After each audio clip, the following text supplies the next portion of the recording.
नमस्कार मित्रांनो, तुम्हा सर्वांचं एस क्लास एज्युकेशन मध्ये मनापासून स्वागत आहे. आज आपण पाहतोय इयत्ता 12वी मधील सगळ्यात महत्त्वाचा भाग, तो म्हणजे कथा साहित्य प्रकार परिचय. तर आता याच्यावरतीही तुम्हाला एक्झाम मध्ये प्रश्न विचारले जातात. आता नेमकं तुम्ही कथालेखन केलं असेल, म्हणजे 10वीला केलंय, आपण 9वीला पण केलंय. आपल्याला कथालेखनाचे प्रकारही माहिती आहेत. म्हणजे काय होतं, कधी कधी आपल्याला सुरुवात दिली जाते, मधला आणि शेवटचा भाग आपल्याला लिहायचा असतो, किंवा कधी मधला भाग दिला जातो, शेवट आणि सुरुवात आपल्या मनाची असते. तर अशा पद्धतीने वेगवेगळ्या स्वरूपामध्ये आपण कथालेखन करत असतो. हे तर झाले परीक्षेमधले प्रश्न. पण खऱ्या जीवनामध्ये, किंवा ज्याला आपण कथा कथा असं म्हणतो, ते नेमकं काय आहे, किंवा हा वाङ्मय प्रकार साहित्य प्रकार नेमका कसा आहे, याची एक काय म्हणूया आपण, साहित्याची भाषा कशी आहे, तर ती आपण बघणार आहोत. कथा या वाङ्मय प्रकाराला दीर्घ अशी परंपरा लाभली आहे. श्रवणीयता, मनोरंजन व प्रबोधन ही कथा या वाङ्मय प्रकाराची उल्लेखनीय वैशिष्ट्ये आहेत. अर्थात श्रवणीय म्हणजे काय, ऐकावीशी वाटणारी असते कथा.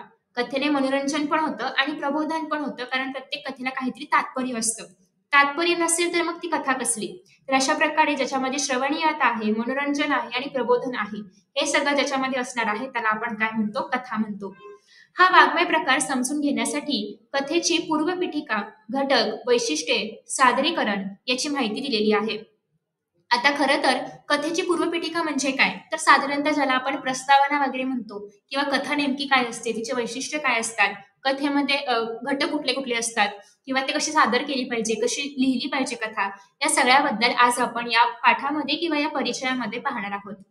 कथेच्या अभ्यासातून भाषिक कौशल्य विकसित होतात, तसेच व्यावसायिक संधी सुद्धा उपलब्ध होतात. कथा या साहित्य प्रकाराचा परिचय व्हावा या हेतूने प्रस्तुत विवेचन केलेले आहे. म्हणजे याच्या आधी आपण कथा ऐकल्या आहेत, वाचल्या आहेत, सगळं काही केलं आहे. पण आता आपण एक अशा टप्प्यावरती आहोत की आपल्याला सगळ्या गोष्टींचा खोल अभ्यास करायचा आहे. कविता म्हणजे काय असते, कथा म्हणजे काय असते, नाटक म्हणजे नेमकं काय आहे, वाङ्मय म्हणजे नेमकं काय आहे, या सगळ्या गोष्टींचा आपल्याला डीप मध्ये अभ्यास करायचा आहे, किंवा अगदी मुळाशी जाऊन विचार करायचा आहे. त्याच्यामुळेच आपण कथा इथून आता सुरुवात करूया. मनुष्य आपले अनुभव व कल्पना जेव्हा दुसऱ्याला सांगू लागतो, तेव्हाच त्याची गोष्ट झाली आणि त्यातून कथेचा जन्म झाला. म्हणजे आपण बघा, आपल्या मैत्रिणीला, आपल्या मित्राला काहीतरी सांगत असतो, अरे तुला माहितीये काल काय झालं, असं असं झालं, वगैरे वगैरे वगैरे.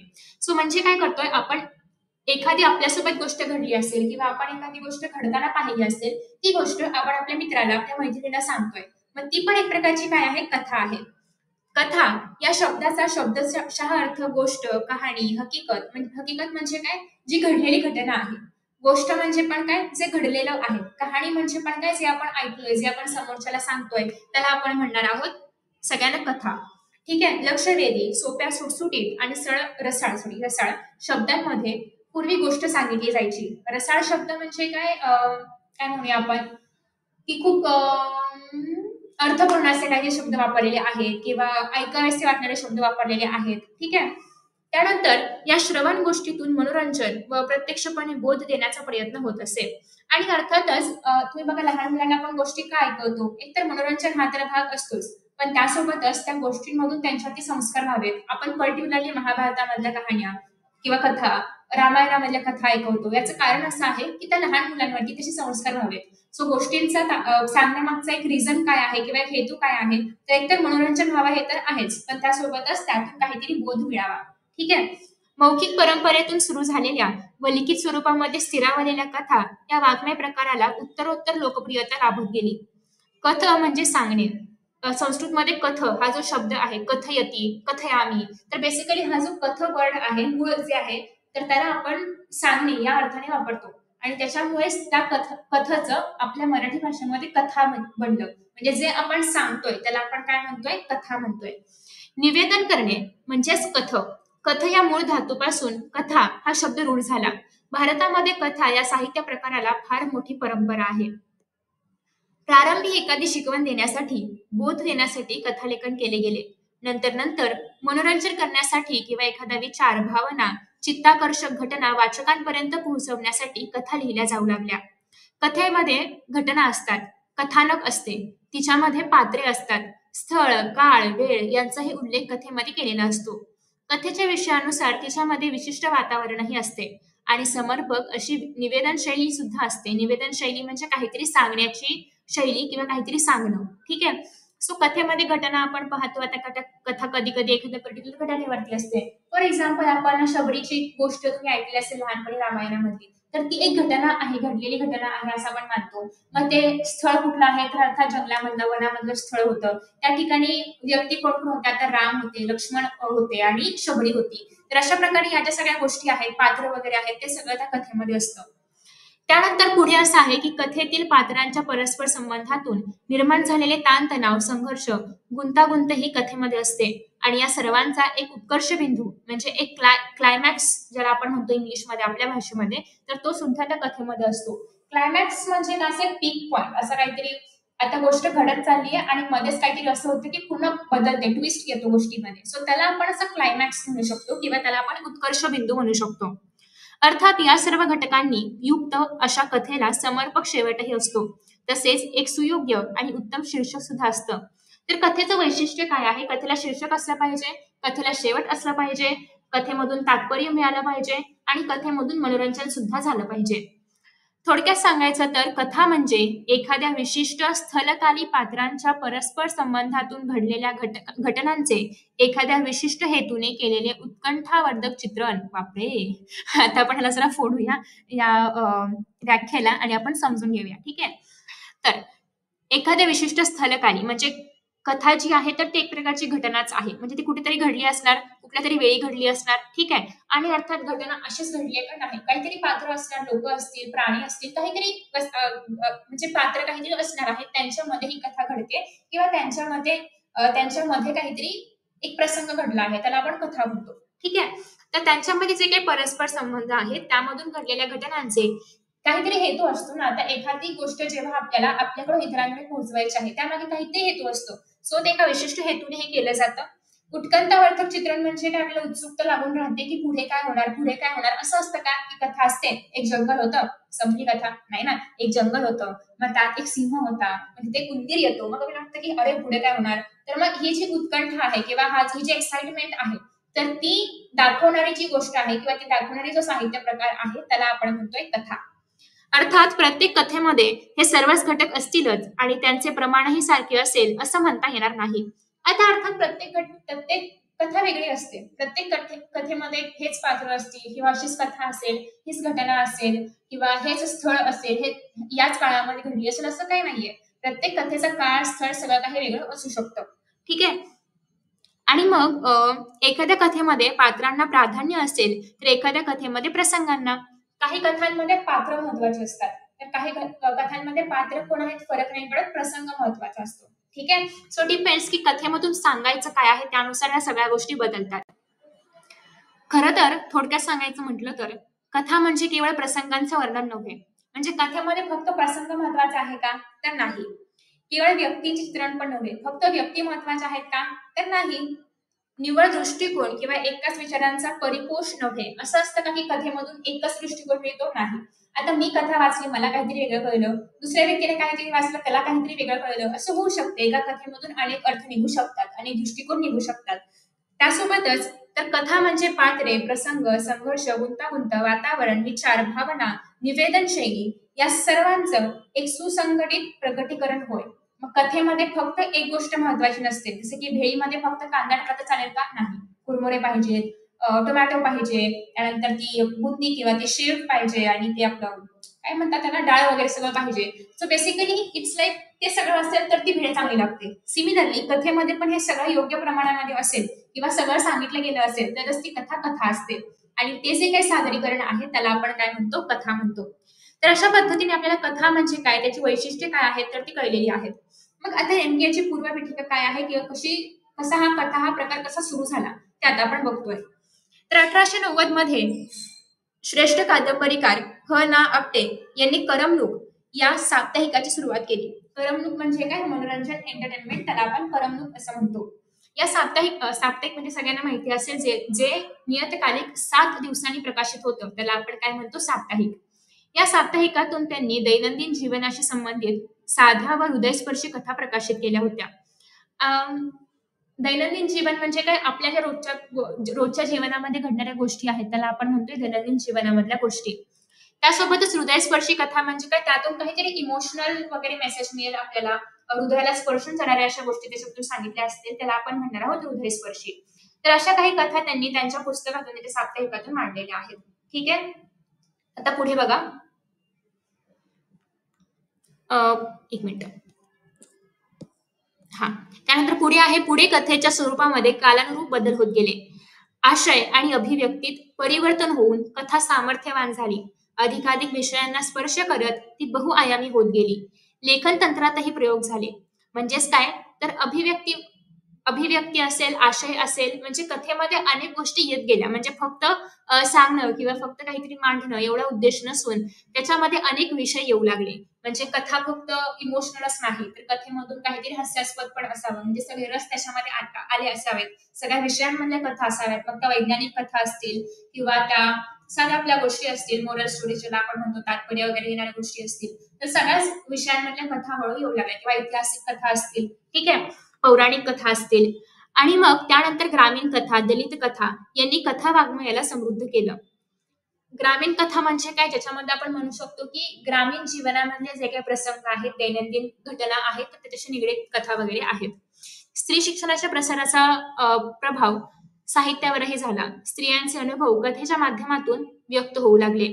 त्यामुळे एकूणच कथेचा प्रवाह आणि आशय दोन्ही वृद्धिंगत होत गेले. वृद्धिंगत होणं म्हणजे काय, वाढणं. म्हणजे जेवढे जास्त विषय आपल्याला मिळतील तेवढ्याच कथा जास्त असणार आहेत, कथांचा एक स्कोप वाढणार आहे असं आपण म्हणू शकतो. ठीक आहे. मी मुद्दाम इंग्लिश शब्द वापरते कारण की आपण पटकन कनेक्ट करू शकतो, कारण ते आपल्या रोजच्या वापरामधले आहेत हे काही शब्द. सो जर कोणाला आवडत नसेल तर मला तसं कमेंट बॉक्स मी सांगू शकता, त्याच्यामुळे मी इंग्लिशपेक्षा जास्त मराठीवरतीच भर देईल. अशी ही जीवनाचे विविधांगी दर्शन घडवणारी कथा आजही वाचकांना आकृष्ट करत आहे. आकृष्ट करणं म्हणजे काय, आकर्षित करत आहे, किंवा वाचाव्याशा वाटतात कथा आपल्याला. ठीक आहे. कारण त्यातून आपल्याला अनेक गोष्टींबद्दल, अनेक विषयांबद्दल माहिती मिळते. कधी कधी असं असतं की आपल्याला कथा वाचून एखादा नवीन फील्ड किंवा एखादा नवीन विषय कळू शकतो. आता बघा, कथेचे घटक कुठले कुठले असतात. पहिला आहे कथा बीज. बीज म्हणजे काय आहे, सुरुवात. म्हणजे सुरुवात कुठून होते एखाद्या गोष्टीची, जेव्हा आपल्याला आयडिया येते, जेव्हा आपल्याला कल्पना येते, तर तेव्हाच त्याला आपण म्हणतो कथा बीज. कथाकार त्याच्या प्रतिभाशक्तीने एखाद्या घटनेमध्ये वास्तवाचे आणि कल्पनेचे रंग भरतो. आता अर्थात कथा ही काल्पनिक असू शकते, किंवा कोणीतरी कधीतरी पाहिली आणि ती लिहिली अशी पण असू शकते. सो कथा काल्पनिक आहे, वास्तविक आहे, कशी पण असली तरी पण ती त्या पद्धतीने लिहिली गेली पाहिजे, आणि ते लिहिण्याचं काम कोणाचं आहे, कथाकाराचं आहे. हे करताना तो निसर्ग, समाज, सांस्कृतिक संदर्भ, वातावरण इत्यादी घटकांचे सहाय्य घेतो. आता अर्थातच कथा लिहित असताना त्याच्यामध्ये निसर्ग येत असतो. म्हणजे अर्थात आपण सांगतो ना की संध्याकाळची वेळ आहे, झाडांची सळसळ म्हणजे पाण्याची सळसळ सुरू आहे, चिमण्यांची चिवचिव सुरू आहे, असं काहीतरी आपण त्याच्यामध्ये प्रसंग लिहित असतो. आपण समाजाबद्दल सांगतो, या सगळ्या गोष्टींबद्दल आपण सांगत असतो. या सर्व घटकांच्या मदतीने घटना मालिकेत कथात्मक साहित्यात रूपांतर होते. आणि म्हणून कथेमध्ये घटना हा जो भाग आहे तर हा महत्वाचा ठरतो. आणि जी घटना आहे किंवा जी आयडिया आहे, जो मेन मुद्दा आहे, त्याला आपण म्हणतो कथाबीज. कथानक. कथानकामध्ये घटना, प्रसंग, पात्रांच्या कृती, स्वभाव वैशिष्ट्ये, वातावरण इत्यादींचे तपशील हळूवारपणे उलगडत जातात. आता बघा, कथा जेव्हा सुरू होते तेव्हा सुरुवातीलाच क्लायमॅक्स असतो का, म्हणजे असं काही नसतं, बरोबर. सुरुवातीला आपण फक्त विषय मांडत असतो. आपण त्या विषयाच्या आतही नाही जात, वरवरून फक्त आपण माहिती देत असतो. मग हळूहळू आपण विषयाच्या आतमध्ये जातो. मग मध्य भागामध्ये आलो की तिथे काहीतरी क्लायमॅक्स असतो, मग आपण पुढे जातो, मग कथेचा शेवट होतो काहीतरी विचार देऊन वगैरे. तर अशा पद्धतीने एक प्रॉपर सिक्वेन्स आहे, हळूहळू कथा उलगडत जाते. ठीक आहे. कथेमध्ये कथानकातील घटनांचे एकत्रीकरण केले जाते. या एकत्रीकरणातून कथेची मांडणी आकाराला येते. हे कथानक उलगडताना त्यातील प्रवाहीपणही जपले जाते. कथाकाराच्या मनामध्ये कथेच्या अनुषंगाने निर्माण झालेले जे काही भावाशय आहेत, तर ते वाचकांपर्यंत पोहोचवण्यासाठी कथन करणे हेच कथानकाचे प्रयोजन असते. कथन करणे म्हणजे काय, सांगणे. जे जे काही घडत आहे ते सगळं सांगणं हे त्याच्या मागचं प्रयोजन आहे. पात्रचित्रण. पात्रचित्रण हा कथेचा महत्वपूर्ण घटक आहे. पात्रचित्रणातून कथेचा आशय पुढे पुढे जात राहतो. कथाकार एखाद्या पात्राची वृत्ती, कृती, उक्ती, भावना, विचार, कल्पना, संवेदना, जीवनदृष्टी, जीवन पद्धती इत्यादी चित्रणातून त्या व्यक्तीची शब्दरूप प्रतिमा तयार होत असते. या शब्दरूप प्रतिमेला पात्र असं म्हणतात. कथेतील पात्रांना वास्तवातील माणसांप्रमाणे रेखाटले जाते. म्हणून वाचकांची त्या पात्रांशी जवळीक साधली जाते आणि ही जी पात्रे आहेत तर ही कथाकाराची स्वनिर्मिती असतात. जी काही पात्र त्या कथेमध्ये असतील ती काय असतात, कथाकारानं स्वतः निर्माण केलेली असतात. त्याला आपण काय म्हणतो, कथाकाराची स्वनिर्मिती. त्यानंतर नेक्स्ट आहे वातावरण निर्मिती. आता ही जी कथा आहे तर ती स्थळ काळाबरोबरच सामाजिक, भौगोलिक, सांस्कृतिक, राजकीय इत्यादींनी युक्त वातावरण असते. या वातावरणाचा वाचकावरती परिणाम होऊन तो कथानकाशी एकरूप होतो. वातावरणाचा पट जितका सघन तितकी कथा सकस होते. म्हणजेच काय, की स्थळ आणि काळ ते तर आहेच, पण त्यासोबतच त्या घटनेशी निगडीत जी काही सामाजिक, भौगोलिक असेल, सांस्कृतिक असेल, ज्या काही गोष्टी आहेत त्या सगळ्या पण त्याच्यामध्ये सांगितल्या जातात. नाट्यमयता किंवा संघर्ष. कथेमध्ये चांगल्या वाईटांचा संघर्ष असतो, त्यातूनच नाट्यमयता निर्माण होते. म्हणजे काहीतरी चांगलं सांगितलंय, काहीतरी वाईट सांगितलंय, किंवा एक असं एक हे दाखवलं जातं की वाईटातून चांगल्याचा विजय होतो वगैरे वगैरे. या सगळ्या गोष्टींमधून ते एक नाट्यमय चित्रण तयार होतं. आणि या संघर्षातूनच कथा उत्कर्ष बिंदूपर्यंत पोहोचते, म्हणजे क्लायमॅक्स पर्यंत पोहोचते. कथेमध्ये प्रत्येक वेळी संघर्ष किंवा नाट्य हे वाईट घटनांचेच असतात असं नाही, तर आनंद आणि सुखात्मिक घटनांतूनही नाट्यमयता निर्माण होते. कथेच्या शेवटी कथेच्या शेवटी कथेतील अनुभवांचा, घटनांचा उत्कर्ष बिंदू नाट्यरूपरीतीने साधता येतो. पण तरीही कथानकाच्या ओघामध्ये स्वाभाविकपणे झालेला जो काही शेवट आहे तर तो मात्र वाचकाला आकर्षित करतो. म्हणजे कधी कधी कथा ना आपोआप संपते, तिला संपवायला धडपड करावी लागत नाही लेखकाला. आणि त्या खरं तर कथा ज्या असतात त्या रटाळ न वाटता सोप्या शब्दांमधल्या, अतिशय पटकन संपणाऱ्या असं नाही म्हणू शकत, पण जास्त आपल्याला कंटाळवाण्या न वाटणाऱ्या अशा त्या कथा असतात. त्यानंतर आहे संवाद. कथेतील संवाद हे चटपटीत, आकर्षक, वाचकाच्या भावविश्वाला स्पर्श करणारे आणि कथानकाला प्रवाही ठेवणारे असतात. पात्रांच्या स्वभाव धर्मानुसार व परिस्थितीजन्य घटकांनुसार संवाद लिहिले जातात आणि या संवादामध्ये लय असतो, आंतरिक संगती महत्वाची असते. संवादामधून रसनिर्मिती होते, परिपोष होतो आणि या सगळ्याच गोष्टींमधून एक संवाद साधून एक कथा बनते. अर्थपूर्ण संवाद कथेला वेगळी उंची प्राप्त करून देतात. तुम्ही जर कथा संवादात्मक असेल तर ती वाचायला अजून मजा येते, कारण एकच व्यक्ती बोलत नाहीये किंवा एकच विषय चालू नसतो, त्याच्यामध्ये विषयांची किंवा विचारांची देवाणघेवाण होत असते आणि ती अजून इंटरेस्टिंग वाटते. भाषा शैली. कथानक भाषेच्या मदतीने साकारत असते. कथेमधील पात्रांच्या स्वभाव वैशिष्ट्यानुसार व कथेतील वातावरणानुसार भाषेची योजना केली जाते. कथाकार त्याचा दृष्टिकोन, त्याची अनुभव घेण्याची पद्धत यानुसार कथेचे भाषारूप आणि शैली विशेष निश्चित होत जातात. कथा लिहिताना साधारणतः प्रमाण भाषा किंवा बोलीभाषा यांची सरमिसळ केली जाते. तसेच कथा पूर्णपणे बोलीभाषेमध्येही लिहिली जाते.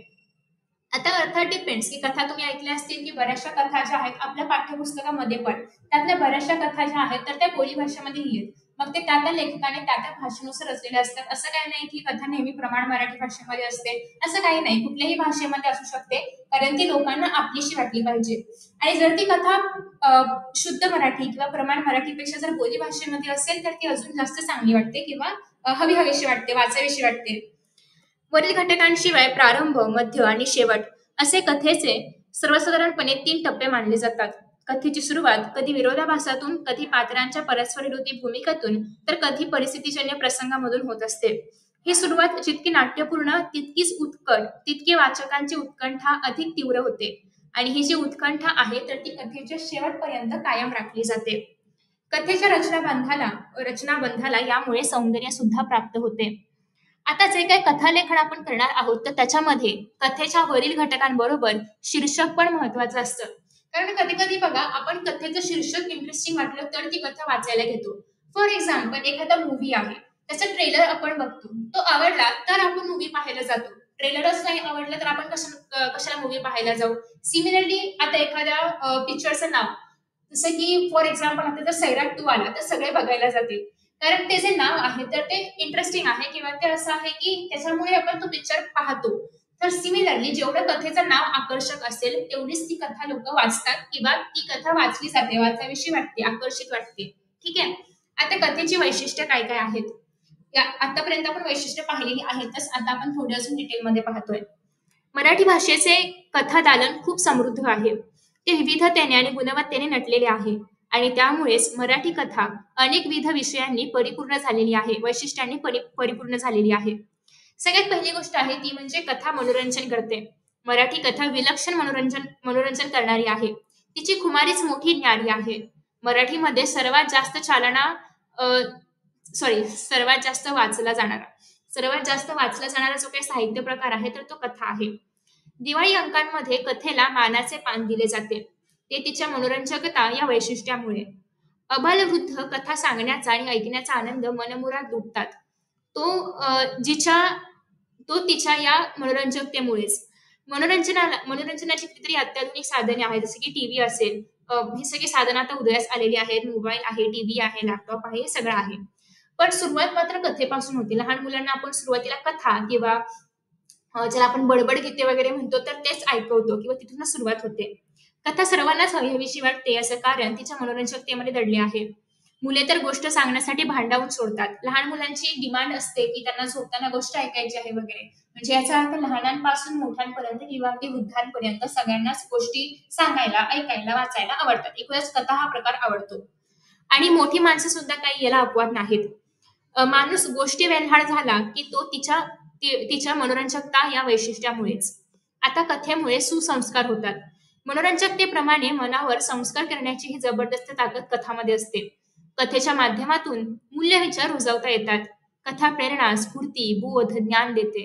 मानवता, सत्य, समता, न्याय, स्वातंत्र्य, बंधुभाव, औदार्य, धैर्य, श्रमनिष्ठा, संवेदनशीलता, दया, सहकार्य अशा कितीतरी मूल्यांचा संस्कार कथा करत असते. मानवी मूल्याची कदर करणारी आदर्श व्यक्तिमत्व कथा वाङ्मयामध्ये जागोजागी आपल्याला पाहायला मिळतात. सामान्य माणूस प्रसंगी आभाळ एवढा मोठा कसा होऊ शकतो हे एखाद्या बोधकथेच्या माध्यमातून वाचकांच्या मनावरती ठसवता येते. बऱ्याचदा गौतम बुद्ध यांची गोष्ट सांगितली जाते की ते सिद्धार्थाचे गौतम बुद्ध कसे बनले. सो ती पण एक गोष्ट आहे की जी गौतम बुद्ध या महान म्हणजे एक ऑर्डिनरी पर्सन पासून एक एक्स्ट्राऑर्डिनरी पर्सन कसे बनले, सामान्यातून असामान्य कसे बनले, हे त्या कथेमधून कळतं. किंवा सावित्रीबाई फुले पण सामान्यातून असामान्य कशा बनल्या ही त्यांच्या कथेमधून आपल्याला प्रेरणा मिळते. तर अशाच प्रकारे या संस्कार क्षमतेच्या वैशिष्ट्यांमुळेच तर कथेतून सद्गुणांचे पाथेय देता येते, म्हणजे सांगता येतात संस्कार किंवा बाळकडू देता येतं संस्कारांचा, असं म्हणू शकतो आपण. कथा वाचकांची उत्कंठा वाढवते. कथा वाचताना अनेकदा आता पुढे काय होणार अशी उत्सुकता वाचकांच्या मनामध्ये निर्माण होते. त्यांच्या मनामध्ये जिज्ञासा जागी होते, कारण कथानक वाचकाला खिळवून ठेवणारे असते. कथेतील पात्रे आणि प्रसंग यांची गुंफण अशा कौशल्याने केलेली असते की वाचक त्यामध्ये तल्लीन होऊन जातात. वाचकाला वर्तमानातून भूतकाळामध्ये घेऊन जाणे आणि पुन्हा वर्तमानामध्ये आणणे अशा ज्या काही फ्लॅशबॅक लेखन शैली आहे ती कथामध्ये असते. आणि त्यामुळेच कथा उत्कंठावर्धक असतात. म्हणजेच एक्साइटमेंट असते आपल्याला कथा वाचताना की पुढे काय होणार किंवा इथून पुढे काय असणार आहे याच्यामध्ये. त्यानंतर पुढे आहे की या दृष्टीने पाठ्यपुस्तकातील शोध ही कथा एकदा वाचा. आता आपल्याला शोध ही कथा पुढच्या व्हिडिओमध्ये पाहायची आहेच. या कथेतील आकस्मिक वळणे, नाट्यमय प्रसंग, कथेचा अनपेक्षित शेवट या सर्वांमुळे उत्कंठा शेवटपर्यंत कशी टिकून राहते हे तुमच्या लक्षात येईल. कथा एककेंद्री असते, म्हणजेच काय की एखादा पर्टिक्युलर विषय किंवा एखादी पर्टिक्युलर घटना त्याच्या भोवती शक्यतो कथा जी आहे ती फिरत असते. अनुभवांचे रचनेचे एककेंद्रित्व हे कथेचे वैशिष्ट्य आहे. कादंबरी वा नाटकाप्रमाणे ती बहुकेंद्री नसते. म्हणजेच काय की बघा, कादंबरीमध्ये खूप पात्र असतात किंवा प्रत्येक पात्राची आपली एक वेगळी गोष्ट असते, आपली एक वेगळी कथा असते आणि ते सगळं कंबाईन करून एक कादंबरी बनते.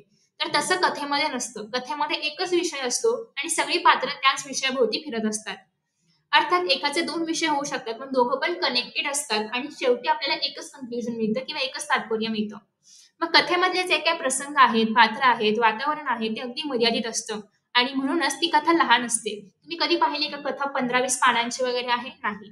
कथा लईत लई 5 ते 8 पानांची इतपत असते आणि त्यामुळेच कथा ही लघुकथा असते. ती पसरट नसते. उगाच ती कथा कादंबरीसारखी खूप मोठी अशी नसते किंवा कधी कधी काही गोष्टी खूप लांबवल्या जातात, उगाच लांबवल्या जातात, त्याप्रमाणे कथेमध्ये नाही करता येत.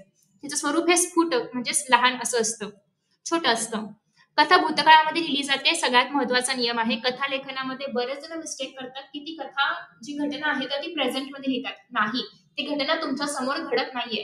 कथा ही सांगितलेली आहे कोणीतरी आणि मग तुम्ही ती लिहिताय किंवा तुम्ही ती रचताय. त्याच्यामुळे ती नेहमी भूतकाळामध्येच असली पाहिजे. तुम्ही त्याच्यामध्ये पूर्ण भूतकाळ वगैरे असं करू शकता, पण ती भूतकाळामध्येच असली पाहिजे. सर्वसाधारणपणे कथा भूतकाळामध्ये लिहिली जाते. कथेमध्ये होऊन गेलेल्या घटनांविषयी निवेदन केले जाते. म्हणजे काय, तुम्ही असं ऐकलं असेल की एक आठपाट नगर होतं. सो इट्स लाइक की ते पास्ट मध्ये होऊन गेलेलं आहे. सिमिलरली एक नगर होतं, त्या नगरामध्ये एक राजा होता, एक राणी होती, जे काय असेल ते. सो सगळं होतं, सगळं होऊन गेलेलं आहे किंवा सगळं भूतकाळामधलं आहे. तिथे एक दानशूर असा माणूस राहायचा. ही अशी जी काही वाक्यरचना आहे, तरी साधारणतः तुम्हाला कथेमध्ये अशी भूतकाळामधली वाक्यरचना पाहायला मिळते. कथेमध्ये एखादी हकीकत असते, घडून गेलेले प्रसंग असतात, त्यांचं वर्णन असतं आणि त्यामुळे आपोआप कथा लेखनासाठी भूतकाळामधली जी निवेदन शैली आहे किंवा भूतकाळामधले जे काही शब्द आहेत, क्रियापद आहेत, तर ते वापरले जातात. कथेच्या माध्यमातून जीवनाचा वेध घेतला जातो. कथा ही मानवी जीवनाचा थेटपणे वेध घेते. ती जीवनस्पर्शी असते. राजा राणी असो किंवा एखादा टॅक्सी ड्रायव्हर, नर्स असो किंवा गावामधला लोकसेवक, त्या प्रत्येकाच्या जीवनातील घटनांचा, भावभावनांचा, वैचारिक उलथापालथींचा एक धांडोळा घेण्याची ताकद कथेमध्ये असते. कथेला एकही जीवनविषयक वर्ज नाही, म्हणजे काही करायचं नाही किंवा असं काही काय म्हणूया आपण, हा नियमच नाहीये किंवा हे पाळलंच पाहिजे असं काही कंपल्शन नाहीये. लहानपणी चिवकाऊच्या रूपामध्ये मानवी जीवनामध्ये प्रवेश करणारी कथा आयुष्यात ठाण मांडून बसलेली असते आणि जीवनाचा वेध घेण्याचे हे वैशिष्ट्य कथेची खासियत आहे. श्रवणीयतेमुळे कथेचे सादरीकरण करता येते. सादरीकरण म्हणजे सादर केले जाणे, सांगणे, कथन करणे. म्हणजेच काय की तुम्ही कथाकथन कार्यक्रम वगैरे कधी ऐकलाय का? त्याच्यामध्ये काय होतं, एखादी कथा जी आहे त्यातील सगळ्या इमोशन्सने, ज्या काही त्या कथेमध्ये आवश्यक असते त्या सगळ्या इमोशन्सने खूप अशा पद्धतीने सादर केली जाते की जणू काही त्याच्यामधल्या घटना आपल्या समोर घडतायत असं वाटतं. आता अर्थात ते कथा जो सांगणार आहे त्या व्यक्तीचं वैशिष्ट्य आहे, बट अशा पद्धतीने कथा कथनाचे कार्यक्रम पण होत असतात. त्यालाच आपण कथा सादर करणं असं म्हणतो. कथामाला असेल, अ, बालक मेळावे असतील, बाल साहित्य संमेलन असेल, या ठिकाणी आवर्जून ह्या सगळ्या कथा ज्या आहेत तर त्या सांगितल्या जातात. नाटके, कादंबऱ्या, निबंध किंवा लेखसंग्रह यांचे कथन फारसे होत नाही. पण कथाकथन मात्र घरोघरी, शाळांमध्ये, साहित्यविषयक कार्यक्रमांमध्ये नित्यनेमाने होत असतं. कथा सांगणाऱ्याने ती मनोभावे सांगणे आणि ऐकणाऱ्याने ती एकाग्रचित्ताने ऐकणे, ही सांस्कृतिक देवघेव पूर्वी होत होती आणि आज होत आहे आणि उद्या पण होत राहील. तर अशा पद्धतीने आपण कथेची वैशिष्ट्ये पाहिली. आता कथा सादरी करताना काय काय गोष्टी लक्षात ठेवायच्या आहेत किंवा कथा सादरीकरण नेमकं काय आहे ते बघायचं आहे. कथेचे सादरीकरण ही एक कला आहे आणि ती योग्य प्रयत्नाने ही जी कला आहे तर ते आपण करू शकतो. विविध प्रकारच्या कथांचे मुखवाचन म्हणजे असं की कथा आपल्याला बोलायची नाही, कथा ऍक्ट करून दाखवायची आहे, अभिनयातून दाखवायची आहे. प्रकट वाचन म्हणजे कथा मोठ्याने बोलून दाखवणे.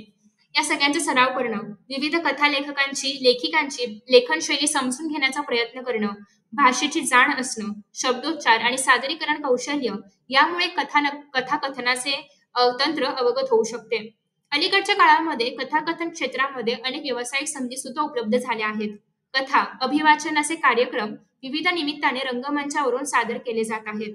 आकाशवाणी असेल, दूरदर्शन आहे, या सगळ्या लोकप्रिय माध्यमातून सादर केले जाणारे कथाकथन अधिकाधिक लोकांना आकर्षित करत आहे आणि स्पर्धकही खूप मोठ्या प्रमाणामध्ये येतात आणि सादर करणारे लोक किंवा जे सादरीकरणातले आहेत ते सुद्धा खूप मोठ्या प्रमाणामध्ये कथाकथनाच्या कार्यक्रमामध्ये येतात.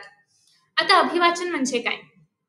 अभिवाचनामुळे कथा श्रोत्यांपर्यंत योग्य प्रकारे पोहोचण्यास मदत होते. आता आपण जेव्हा वाचन करतो तेव्हा आपण एका ठराविक सुरात म्हणजे त्याच ह्याच्यामध्ये त्या स्टोन मध्ये वाचतो. तर असं न करता जसे इमोशन्स आहेत किंवा जसे भावभावना आहेत तर ते वाचनातून आपल्या प्रकट झाले पाहिजेत, म्हणजे कंटाळा येणार नाही. म्हणजे वाचताना त्याच्यामध्ये संवादामधला चढ उतारपणा असला पाहिजे, चटपटीतपणा असला पाहिजे, शब्दफेक जी आहे त्याच्यामुळे श्रोत्यांना आनंद मिळाला पाहिजे, की ज्या ठिकाणी विनोद आहे तो विनोदासारखा सांगितला गेला पाहिजे, सिरियस काही वाक्य असेल तर ते त्याचप्रमाणे सांगितलं गेलं पाहिजे, काही गर्जना वगैरे असेल, काही घोष वाक्य असेल, जे काही त्या कथेमध्ये असेल तर ते त्याचप्रमाणे सांगितलं गेलं पाहिजे. आणि हे सगळं जसं लिहिलंय ते लोकांपर्यंत किंवा श्रोत्यांपर्यंत पोहोचवणं, तर ते होणार आहे कशामध्ये? अभिवाचनामध्ये. कथेतील घटना, प्रसंग, व्यक्तिरेखा यांचे आकलन होण्यास मदत होते. कथा वाचनाला जर पार्श्वसंगीताची, प्रकाश योजनेची, नेपथ्याची जोड दिली तर ते अभिवाचन श्रोत्यांवर चांगला परिणाम करतं आणि दीर्घकाळ आपल्या स्मरणात राहतं. ठीक आहे. नेक्स्ट आहे कथाकथन. कथाकथन करणाऱ्या व्यक्तीला भाषेच्या ज्ञानाबरोबर वाचिक अभिनयाची पण थोडी जोड द्यावी लागते. म्हणजेच काय, अभिवाचन आपण जसं करतो की आपण इमोशन्स दाखवतो, आपण जे काही सांगितलं असेल त्याप्रमाणे ते श्रोत्यांपर्यंत पोहोचवायचं काम करतो. सेम त्याचप्रमाणे कथाकथन आहे, पण याच्यामध्ये थोडाफार अभिनय पण करावा लागतो. म्हणजेच काय की आपण जी कथा सांगतोय तर ते पात्र डोळ्यांसमोर आपल्या उभं झालं पाहिजे, ती घटना आपल्या डोळ्यांसमोर उभी झाली पाहिजे. आणि कथाकथन करणाऱ्या व्यक्तीला कथा सादर करायची असल्याने कोणताही लिखित मजकूर हातात नसतो, कारण त्याला ते अभिनयातून दाखवायचं असतं. अभिवाचन इज लाईक आपण वाचन करत करत ते शब्दाचे चढउतार वगैरे बघतोय, पण कथाकथनामध्ये आपल्याला ती कथा सादर करायची असते. सो हातामध्ये कागद घेऊन वाचन नाही करायचं आपल्याला, बेसिकली ते कथा सांगायची आहे. श्रोत्यांशी संवाद साधत साधत त्यांचा प्रतिसाद घेत लेखकाच्या मूळ संहितेला, म्हणजे त्याचा जो काही मेन विचार आहे, मूळ चौकट आहे, त्याला धक्का न लावता पण परिणामकारित्या परिणामकारकरित्या ती श्रोत्यांपर्यंत म्हणजे परिणामकारिता म्हणजे ती परिणाम करणारी असली पाहिजे. जे काही एक्सपेक्टेड रिझल्ट आहेत तर ते मिळाले पाहिजेत. कथेची निवड करणे हा फार महत्वाचा घटक आहे कथाकथनामधला आणि जबाबदारीचं काम आहे. कथा सादरीकरणाचा कालावधी व श्रोत्यांचं अवधान काळ याचे जे काही यांचे भान कथा सादरीकरणामध्ये ठेवावे लागते. कथा ही संवादातून खुलत असल्याने शब्दभेद, प्रभावी उच्चार, स्पष्टता आणि शब्दाचा गर्भितार्थ म्हणजे काय, मूळ अर्थ काय आहे किंवा मूळ विचार काय आहे लेखकाचा, तर तो श्रोत्यांपर्यंत पोहोचवण्याचं काम करावं लागतं. कथेच्या सादरीकरणाला तंत्रज्ञानाची जोड देऊन सामाजिक संपर्काच्या माध्यमातून आज या ज्या कथा आहेत तर त्या लोकांपर्यंत पोहोचत आहेत. समारोप. मौखिक परंपरेपासून सुरू झालेला कथेचा प्रवाह आजही सक्षमपणे खळाळत राहिलेला आहे. म्हणजे मौखिक परंपरेमध्ये तेव्हा लिखित असं काही लिहून ठेवलं जायचं नाही. त्याच्यामुळे मौखिक पद्धतीनेच एका पिढीकडून दुसऱ्या पिढीकडे जे काही ते ज्ञान आहे किंवा ज्या काही कथा आहेत तर त्या पोहोचवल्या जात होत्या. आणि मग तेव्हापासून ही जी पद्धत जी आहे तर ती टिकून आहे. कालानुरूप कथेचे विषय, आशय आणि अभिव्यक्ती बदलत गेली, परंतु ती समाजाशी व संस्कृतीशी बांधील राहिल्याने लोकप्रिय राहिली. वाचकांना कथा वाचनाचा आनंद साप्ताहिके, मासिके व दिवाळी अंकांपासून ते सामाजिक संपर्क माध्यमे या सर्व माध्यमांतून मिळतो. भाषा सौंदर्य, आशय सौंदर्य, अभिव्यक्ती विशेष, सादरीकरण, मनोरंजन आणि बोध या विशेषांमुळे कथा आजही लोकप्रिय आहे. आता काही प्रमुख कथाकार आहेत आणि त्यांचे संग्रह आहेत, जसे की फॉर एक्झाम्पल नासी फडके, ऊन आणि सावल्या, वि. स. खांडेकर, फुले आणि दगड, य. गो. जोशी, शेवग्याच्या शेंगा, कुसुमावती देशपांडे, दीपकळी, विभावरी शिरूरकर, कळ्यांचे निश्वास, अ, पु. भा. भावे, 17वे वर्ष, मालतीबाई दांडेकर यांचं विसाव्याचे क्षण. हे थोडंसं असं बदललं गेलंय, म्हणजे काही ठिकाणी इथे लेखकांचं नाव आहे आणि इथे आहे असं झालंय. पण ठीक आहे, आपण ते समजून घेऊया. वामन चोरघडे, प्रस्थान, श्री म. जोशी, मामांचा वाडा, अरविंद गोखले, मंजुळा, अण्णाभाऊ साठे, कृष्णा काठच्या कथा, शंकरराव खरात, टिटवीचा फेरा, जी. ए. कुलकर्णी, काजळमाया, गंगाधर गाडगीळ, तलावातले चांदणे, शंकर पाटील, वाळीव, द. मा.